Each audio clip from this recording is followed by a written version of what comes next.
Hey guys, what's up? It's Josh Gaming, and today I'm going to give an update on the coronavirus 2020 wholesale recession. And also I'm going to show you a deal we did this week that we just sold yesterday. It's a $15,000 wholesale deal, and I'm going to take you through it start to finish. If you haven't already, make sure to smash that subscribe button below, give a big fist bump on that like button, and leave a comment. Let me know if you're committed to wholesaling or if you're just getting started. If you have any questions, and leave some love in the comments. All right, here we go.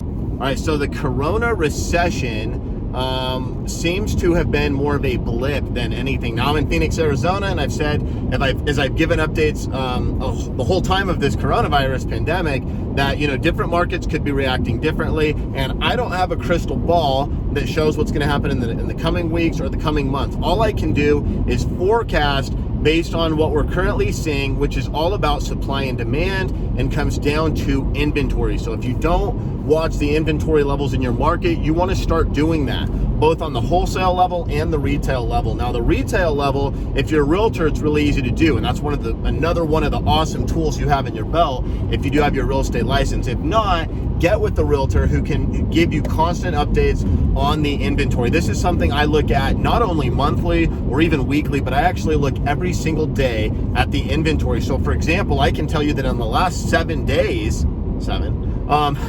inventory has fallen 500 units in Phoenix. What does that mean? It means there's 500 properties less for sale than there was 7 days ago. Why is that important? Well, that gives you an idea of how quickly properties are selling. That's really good for Phoenix retail market. 7 days, 500 units. Now, more than 500 units sold in the last 7 days, right, or went under contract, but new listings came on the market as well. So what happens if 500 units sell but 700 units come on the market? Well, then your inventory actually rises 200. So by just looking at the inventory level and keeping track of that, you can actually kind of track supply and demand in one. Now to break that down even further, you would look at how many listings are coming on in the market and what the sales rate is. So you'd actually look at both metrics, how many are selling, how many are coming on. But if you want to just look at one and make it super simple, keep your eyes on inventory. When prices start to go down, we have more supply than demand, and we saw that for a couple weeks, right? In late March,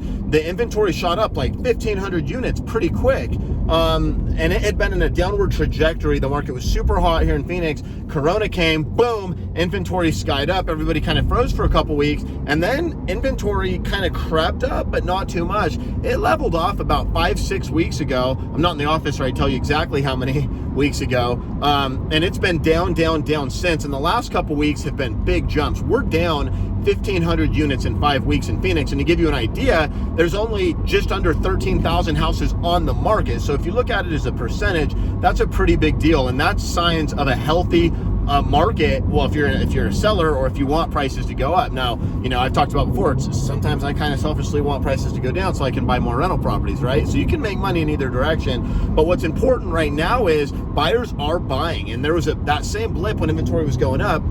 Hard money lenders were scared. They weren't making loans, or they were requiring massive down payments, higher interest rate, more fees, etc. And there's still a little bit of that going on, but it's so much stabilized. In fact, we've done several deals this whole pandemic, but we've really been hot, the last 4 or 5 weeks in particular. And the reason why is because the properties it's back to being able to sell them really quickly. I mean, we sold one in Tempe yesterday. I'm gonna tell you guys the story here in a minute, and there's a $15,000 profit. And I mean, we sold it in like an hour. And then the day before that, I sold a little 1-bedroom condo in Scottsdale, Arizona, and that one sold in like minutes. I think I actually left a couple bucks on the table, but you know what? I can live with it. We sold over $100,000 in gross profit this week. So what does that mean? That means if you take the properties, what we got them under contracts for, and then what our net sales price is, right? Our assignment fee, that spread is our profit, right? Before paying for like office and overhead and computers and stuff like that. But that's our gross profit. It was well over $100,000 this week. Actually, it was 115 plus 15 plus 8, so it's at 138,000. So it's a great week. I can live with the fact I left maybe a couple bucks on the table of that condo. Not that I like giving away money, but that just keeps buyers that much more hot looking at our properties. You know, when you're telling 10, 15 people in a day, like, sorry, that one's already sold, you know, they're going to move that much quicker on the next one. And I've worked my properties like that for so long, so I've seen that. But anyways, guys, before I get too sidetracked, the market's hot. There's deals out there to be had, and I hope you guys are getting your piece. The biggest thing is you got to have consistent marketing. So if you haven't looked into cold calling on steroids, make sure you check that out. DM me, get plugged into that. It's a course I teach, and I give you all the resources that you could literally have the system up and running and do it the exact same way I do it, right? And there's hours of videos where I show you literally step by step how to set it up and do it, how to get the list, how to set it up, what to say to leads when they call you, etc., how to do the whole thing. And that will start getting you leads for pennies on the dollars, right? So, you know, a lot of people out there are like, oh, I wish I could do more business. It's just so expensive to drop direct mail and do pay-per-click. Well, with cold calling on steroids, you can use automated phone calling so you don't burn yourself out, but you can get leads at just a fraction of the cost of anything else. Now, I do direct mail. I also do cold calling. We have 4 or 5 lead sources, right, that we're always just churning. So we do a lot of marketing, but everybody should be doing cold calling on steroids. And I'll tell you that even though I spend on average $15,000 per month in direct mail, we do just as many deals and make just as much gross profit on cold calling on steroids. In fact, I just closed a $35,000 deal like a week and a half ago. That was a cold calling on steroids deal. So got to check that out. On the cash buyer side of things, if you're getting some deals, you're having a hard time getting them sold, go to this website right now and buy the agent database for your market. You can click this video right here, and I talk more about this technique. But if you don't own the agent database for your market, and you're getting deals under contract, you are either leaving so much money on the table because you're not selling them for what you could be, or you're not selling them and you could be, right, if they're good deals. So make sure you get the agent database in your market. The agents know the cash buyers, and the agents are the cash buyers, right? I don't ever do listings. I don't ever show buyers houses. I just wholesale. I just put houses under contract and sell them. But I would be on that list. If you came to Phoenix, started doing wholesaling tomorrow, landed yourself an awesome deal because you turned on cold calling on steroids, you had that list, you send it out, I'm going to see that list, right? And so you're going to sell that deal if it's a deal, because I'm going to swoop it real quick until you get your buyers list really warm and going, and you can sell top dollar on every single one, not having to leave that spread. So make sure you get your list, all right? And now I want to tell you guys about a deal that we did. So last Friday, it was really cool. I had like a couple hot deals in the popper. The condo that we sold this week, the Scottsdale condo, came in on Friday as well. And I actually got the contract for the Scottsdale deal on Friday. A lead came in on Friday. Yes, Josh. This is Bob. You'd call me at 480. You're asking whether I have a house for sale. Yes, I do have one I'm interested in selling. Please give me a call back. I just missed your telephone call. Hopefully we can discuss it if you're interested. All right? Thank you very much. 480-8. Thank you. And this guy calls me and he says, I've got this property in Tempe, Arizona, not too far from ASU, and I'd like to sell it. And I say, okay, well, I'd like to buy it. Like, this sounds great. And so he goes on to tell me that he had actually done like a land contract. Let me tell you my situation. Sure. That might help a little bit. Yeah. I've got a situation that I have not encountered before, okay? And I've rented houses for over 30 years. Okay. This is my last house, and I sold it on an agreement of sale. Okay. And the guy that moved in there paid on it for 18 months out of the 2 years and quit paying me in December. That has terminated, if you will. Yep. And the tenant had put like all this money into the house, and then he said that the buyer defaulted like back in December. So he actually just recently filed an eviction on the person living there. And I'm going, okay, cool. This sounds like a lot of motivation, and it sounds like the house in decent shape. He says that the guy redid the bathrooms, did hardwood floors, put granite in the kitchen, put new cabinets, etc. Like redid half the roof, which I thought was ironic, but whatever. Had a half new roof and did all these things to it. So, and he goes, I couldn't get an asking price out of him. And in my qualification process at the beginning, we asked him right off the bat, well, what do you want for it? Do you know kind of what ballpark you're looking for in the house? You know, just selling it as is with him in it, and then I would, take over all the stuff with the eviction and the courts? I have a general figure in mind, but I'll wait for you to talk. Okay. What you might be offering. Okay, then we'll see if we're even close. Okay. A lot of times they'll say, well, I want you to tell me, or I don't know what it's worth. And right away we say, well, do you know what the neighbor's houses, that are similar are selling for? So none of that worked. We get to the end of the qualification script. I always ask him again. I'm like, can you give me some idea of what you're trying to get, what you're trying to net? I'll ask like a couple different ways. He still didn't want to give it to me. So I called back. I said, I'll pay you $260 for this property. Hey, I took a look at that. We'd be around 260.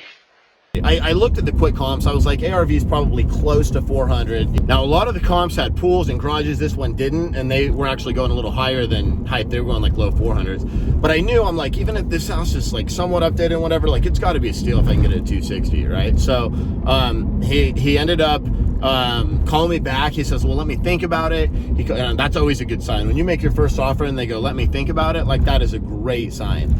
I wish in hindsight I would have offered a little bit lower. I think I gave too much respect to all the things he was saying the tenant had done to the house. And when I actually ended up seeing it the day that we sold it, I went back and took pictures. So I'm gonna tell you about that story here in a minute. I was kind of disappointed, but I make the offer at 260. He says, let me think about it. He calls back a couple hours later and he says, I might take your offer at 260, but I'd like you to see the house first. Can you meet me there tomorrow morning? I say yes. Then this is the end of Friday. A couple hours later, I decide, hey, I'm gonna go quick spur of the moment trip to Huntington Beach, California, take the family over there.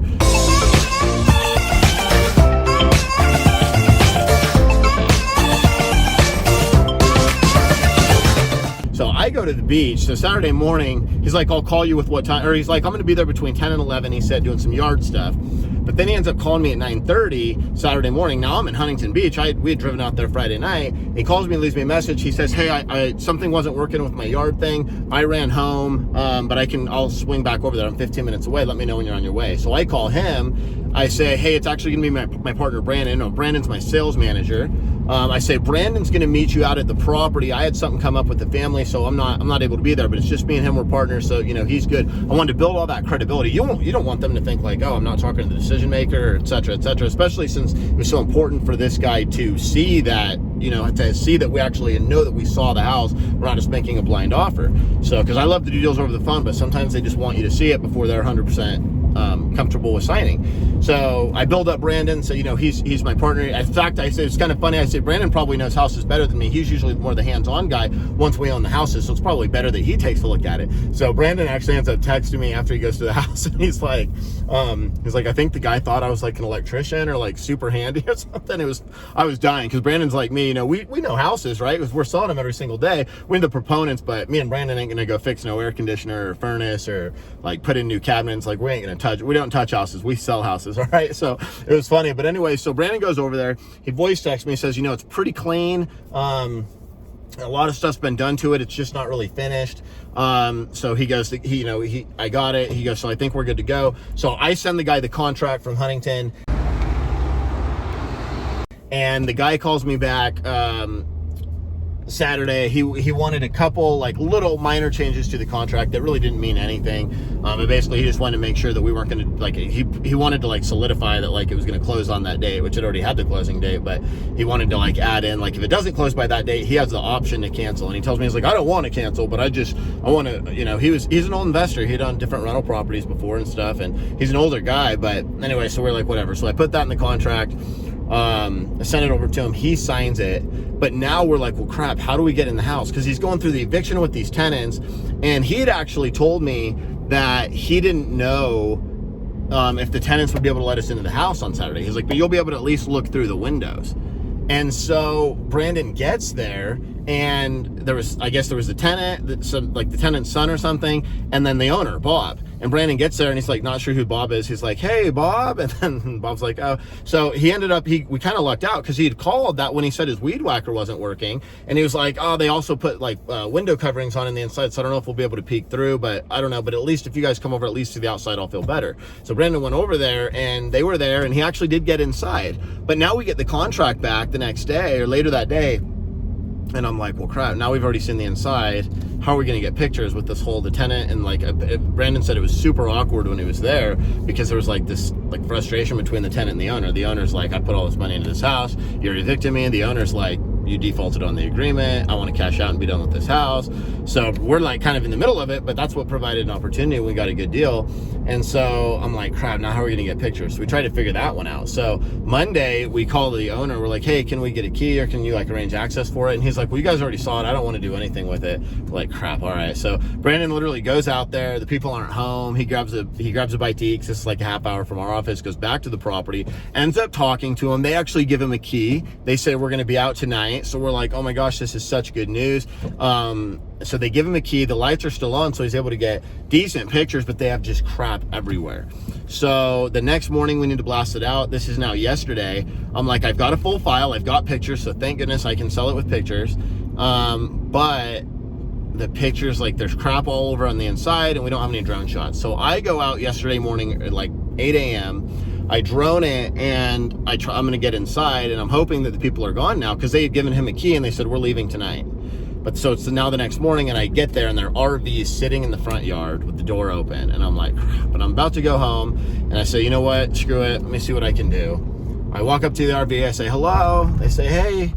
I say, oh, sorry, I didn't think you guys were going to be here. They said, oh, yeah, we took off this morning at 5 a.m., but we had some RV problems, had to have AAA tow it back to the house here. We're just waiting to get this fixed, and we're going to get out of here today. And they go ahead and do whatever you need to do in the house. So I go in the house. There's still crap all over the place on the countertops, etc. And I'm literally like moving stuff, throwing it in boxes, like sliding the box down the hall so I can take a picture of the room, and then like moving the box back to that room so I can take a picture of the hall. Like, that's about as dirty as I'll get my hands on a house, you know, moving stuff around to get good pictures. But it's so important. I mean, I think that literally made a huge difference. So we ended up getting great pictures of the house. The lights over that 24 hours from when Brandon got the original pictures to when I went back and took pictures, that they turned the electric off. So that kind of sucked. But even with, you know, no lights, being able to get all the crap out, take new pictures, that helped a lot.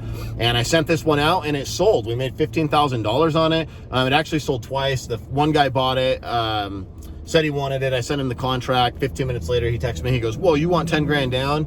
I go, yeah. He goes, well, I just recently did a wholesale deal with another big wholesaler in Phoenix. You've probably heard of him. And he goes, you know, that one didn't do too well. I don't want to put 10 grand down. I said, okay, no worries. And then like 10 minutes later, literally, I make like one more call because my phone's going nuts. This person wants it.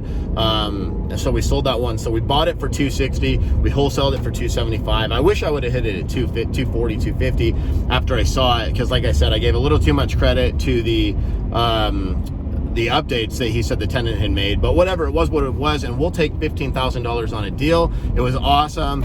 And then I went back over this morning and took the key back over there now that it's sold. The tenants had moved out, so that was cool. I put the key under the doormat, texted the buyer, so he can now, you know, walk through it. Now he's got non-refundable earnest money, so he's 100% in, but he should get to see what he's buying. And I like to do that after I got the assignment, after I've got my 10 grand non-refundable deposited with the title company, and that assignment they sign says if they don't close for any reason, they've agreed to pay an additional $10,000 in liquidated damages. So they're on the hook for 20 grand. They're going to close. And if you guys aren't doing your assignments like that, check out the realestatecode.com, where I go over all my sell side contract, my buy side contract, etc. And you guys can have all that awesome clauses in your deals as well. So, all right, guys, have an awesome holiday weekend. Go out there and get yourself some deals, and I will see you on the next episode.